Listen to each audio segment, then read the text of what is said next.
Hi and welcome back to the channel. Today's video will show you how to easily connect any Niagara system to the third-person character. Good stuff is that will dramatically increase your performance if you use it with a rain or snow effect. So let's start. Over here, as you can see, I have this Niagara system.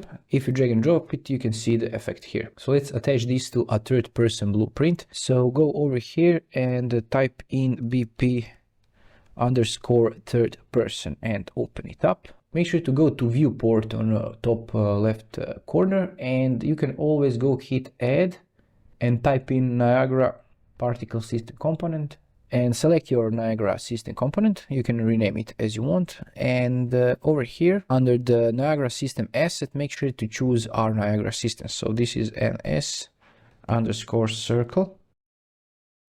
This is the same as this one over here. To open this drawer, just press Ctrl and space. And now you can position this, for example, on top of the head and click compile.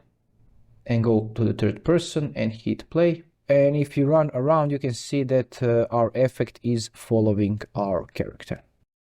And this is it, guys. If you find this tutorial helpful, let me know in the comments below. Drop some likes and subscribe for more content like this. See you in some other video. Bye bye.